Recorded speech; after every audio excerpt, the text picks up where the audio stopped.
We are at the absolute dawn of this. When people talk about sea level rise, they don't talk about people like us. For you first-timers to prison, bad news is you're in prison. The good news is it's not like no prison you've been to before.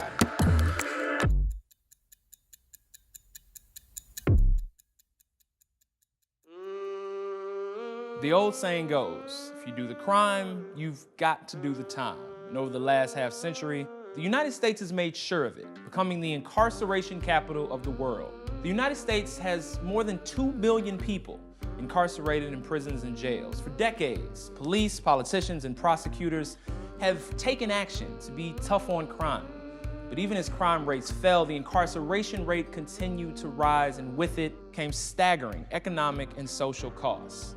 Now there's evidence prison, as we know it, might not be the best way to punish offenders or protect communities. So in cities and states across the country, new experiments are underway that could drastically change how we address crime.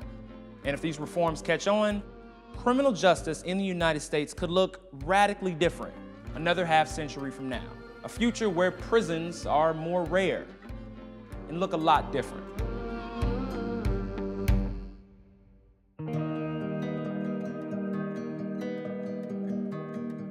American culture is pretty punitive. Up until the 1970s, the incarceration rate in America looked like the incarceration rate in other Western democracies. And then it started to rise, and rise very rapidly and quickly in the 1980s and 90s, and into the 2000s, just kind of continued to go up. The pervasiveness of criminal justice in America is hard to wrap your mind around, but to give you a sense of what we're talking about, 1 out of every 3 American adults has a criminal record. 1 out of every 3. I mean, it's a really kind of stark number when you think about it. That's alarming to think that we need to have the long arm of the criminal law reach out to that many people.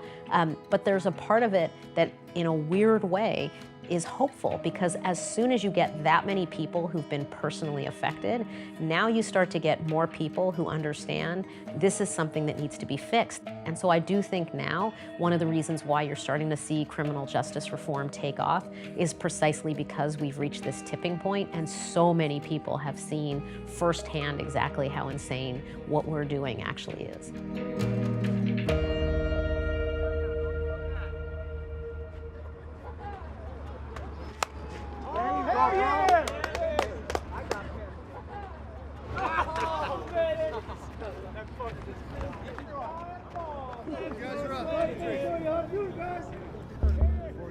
Yeah, they're up, right?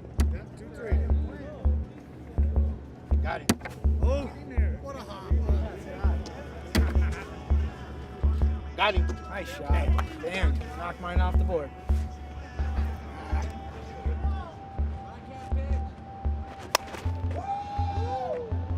This place is gonna fuck your mind up. Because it's not like no prison you've been to before. And for you first-timers to prison, got some good and bad news. The bad news is you're in prison. The good news is you're lucky to be in this prison. It's actually doing rehabilitation. My name is Antonio Shadara, and everybody in the prison call me Dread. Feel free to do the same. Now, you could come in as a convict, criminal, whatever word they want to use today, and leave here with something that's a career. They pay you to help you get your GED. Need I elaborate anymore? And then if you're struggling or having a hard time understanding it, they pay a tutor while they pay you to help you get your GED. I mean, you have nothing but time here. Whatever time you come in here for, you have that much time to work on you. Why not? If you guys don't have any questions, I know you got another guy coming.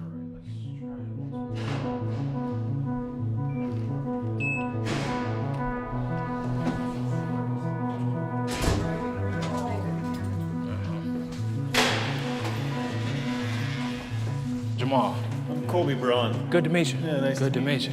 I'm the warden here. Okay.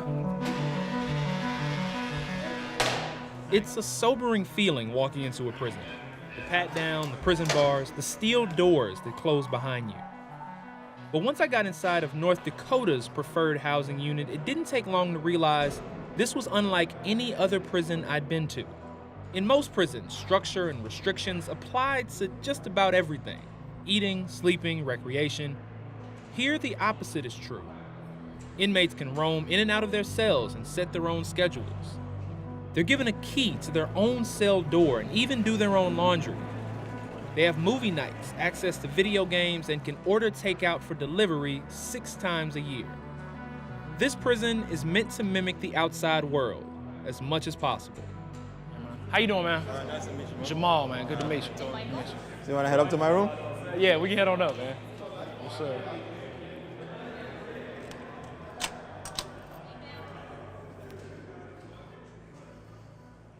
How would you describe this preferred housing to somebody who's never been here before and, is in prison somewhere else? Being in prison, it would be the closest thing to having outside freedom in prison. Like, it'd be the closest you could get to the streets being in prison.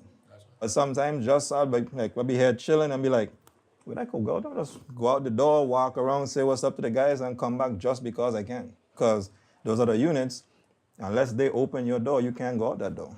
This particular prison is sort of leading the country in reforms and how they handle things. Considering you were here before and after the reforms, just tell me what the differences is. Like, how different is it and like what the changes were? When you come to prison, you almost feel like you're alienated, you know what I'm saying? Like you're a rejection from society. And then when you see somebody actually treating you like a human being, you actually feel alive again, you know what I'm saying? So it makes a big difference as far as just the atmosphere. When you're not stressed out, you can actually focus on doing things to better yourself.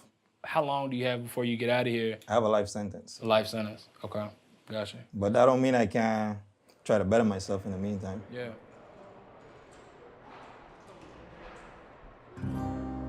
The relaxing of restrictions in this unit of the maximum security prison has actually resulted in less inmate violence and less use of force by corrections staff. The prison has also drastically reduced its use of solitary confinement, which may explain why the state's Department of Corrections has taken this experiment one step further. Just down the road, they've created a prison that doesn't much resemble prison at all.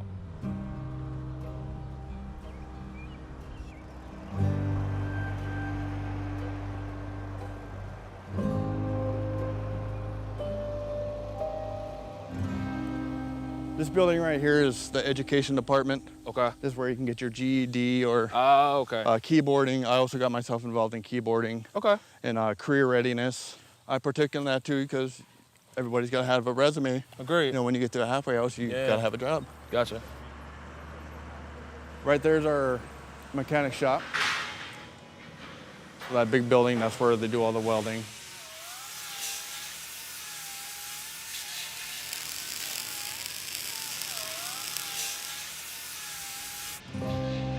This minimum security facility, informally known just as the farm, is modeled after prisons in Norway. Most inmates who live here are nearing the end of their sentences and preparing to re-enter society. They pay rent for their rooms and are allowed to find work off-site in nearby communities. Morning, Joe. Morning. This is the trailer area. Living out here is giving you more independence. Yeah. You know, because it's more of a, like you're living in your own apartment. Yeah. You know, you're more responsible because it's your space. As you can see, we get our own key. Yeah. Come right on in. Thank you. Being out here, it's nice and quiet, Yeah. peaceful. I can actually focus. We maintain a livelihood out here. We got our own central air, a mini fridge, NCAA football. Got it. And then I also got Fight Night Round 3. Yeah. Does it still feel like prison, even though you have sort of these things? Being on a daily routine, you know, wake up, go into the kitchen, my day goes by quick. I come back here, I watch my TV shows, play a little Xbox, go to bed. Yeah. But in between those times, I'm still alone. Yeah. I don't have my family, I don't have my friends. So yes, I do still feel like it's a prison. But this is just adding another section of the progressive chain of release. I'm not focused on doing the time. I'm focusing on bettering myself, which makes this stay a lot more bearable than if you just look at the clock all day long. None of us want to mess it up. Since these reforms were put in place in North Dakota in 2015, the number of people who returned to prison within a year of getting released dropped from 23% to 13%, while the national average stayed almost twice as high. But a falling recidivism rate alone will not significantly reduce the numbers of people behind bars, because many people are serving longer sentences for the same crimes. The overuse of prisons, putting people in for long periods of time, detaining them before they've ever been adjudicated guilty.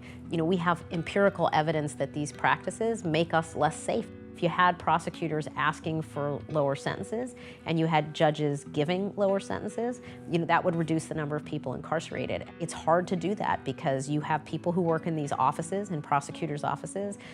They've been there for a very long time, and they have a kind of mindset and outlook that the approach they've been following works, and they may be reluctant to change it. You know, they think their gut instinct that longer sentences are better is the right one. First and foremost, it's a political issue in terms of making it palatable for people to make those changes. Nearly 3/4 of Americans now believe that the numbers of incarcerated people should be reduced.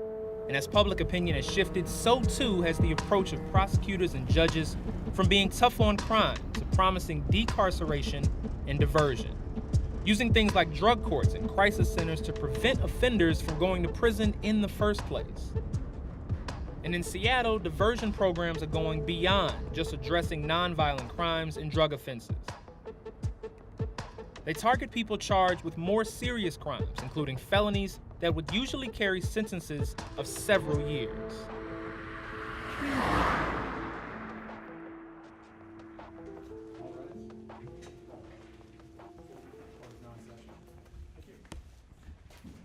This is a situation where, he was legally in possession of a firearm. He's been attending groups, taking advantage of apprenticeship opportunities, working with other young people in the community on violence prevention, really showing the court, I think, that he's taking this very seriously and that this is never going to be something that he'll be involved with again. Thank you. Thank you, Your Honor. How are you today? Thank you. Good, good. My name is Dominique Davis. I'm the CEO and founder of Community Passageways. We're a felony diversion program working with these young people that are facing serious charges, right? Trying to give them a second chance. And he came in open and willing and ready and eager. He's been coming to our peacemaking and healing circles. He's just been a model person in the program and an example for the other people to follow. And he's a real leader. I created one of the first felony diversion programs around for young people that were going through the criminal justice system facing felony charges that didn't have a second chance or a second opportunity. Once you committed a felony, you had that jacket on you and you had to wear it for the rest of your life, and you went through the system at the fullest extent. We do peacemaking and healing circles to talk about the issues of trauma in our community and make young people aware of some of the issues that they think are normal and daily. This is what's causing you anger and stress and depression and hate. And so we try to make sure that these people understand that so we can start going through a process of healing and getting them to a better place in life.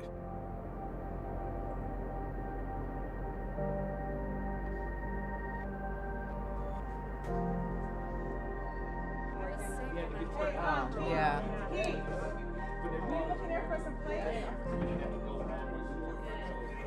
All right. So my experience today is great because of Some money called me today. Some money called you today. okay. My experience was great today, man, because I got to hear my baby's heartbeat today. That was pretty lit. I got all my body parts, I'm breathing, and I ain't in jail.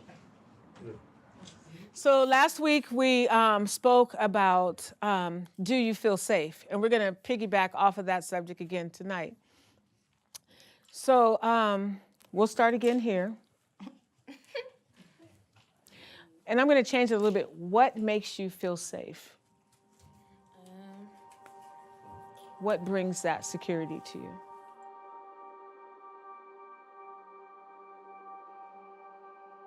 These peace or healing circles include young people, their families, friends, other residents, and sometimes even strangers like me. All are welcome to join the discussions which aim to find common ground and build safer communities. But for youth and young adults who are facing felony charges, participating in the healing circles can literally take years off of a prison sentence or keep them from being incarcerated at all, because judges will factor their participation in their sentencing decisions. So we're at the end of our time for our meeting. So I'd like us all to stand up. If you know somebody who has been plagued by gang violence or any type of violence, take a step into the middle of the circle. If you showed up at Community Passageways tonight to learn something, raise your hand. We are all connected in one way or another, and that's how I want to end that.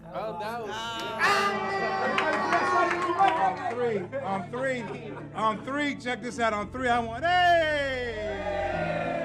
When y'all doing the next one? Next week. Next week?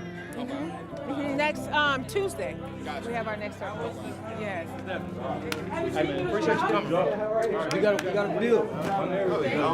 Sorry, we'll tap in. I'll delete it. I'll deactivate it. I think your network of support is really worth more than gold, and I want to congratulate you on your participation in the Community Passageways program. Thank you. So I will agree to the sentencing arrangement that's been negotiated. He could have just 7 years easy for this charge and came out with 9 months work release. From 7 years to 9 months work release, he gets to stay in the community, he gets to keep his full-time job, right? He gets to register for school, start his college courses, he gets to keep working with us in the community. Like, that's the win, you know what I mean? Like, you can't beat that. 'Cause I just didn't want to see him go away to the penitentiary and just throw his life out of loop. I'm happy. That's 7 years taken off the table.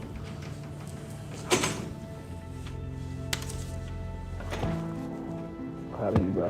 Appreciate you, bro. You do what you need to do. It's all good now, bro. Since 2015, the program has reduced or eliminated prison sentences by a collective total of more than 250 years.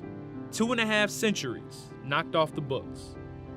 I think there are some people for whom incarceration, unfortunately, is the only option, but it's a really small percentage of people. I think that it's been accepted as this false bill of goods that, well, we do it because it makes you safer, and we do it because these are horrible cases of horrible people committing horrible crimes. You know, I think when people learn that actually they're not all bad people. In fact, you know, most of them are not, and they've made bad decisions, but they're not bad people. I think as people learn that and they see it firsthand and they recognize that these kinds of things don't make them safer, you know, I do have some hope that they'll change their mind.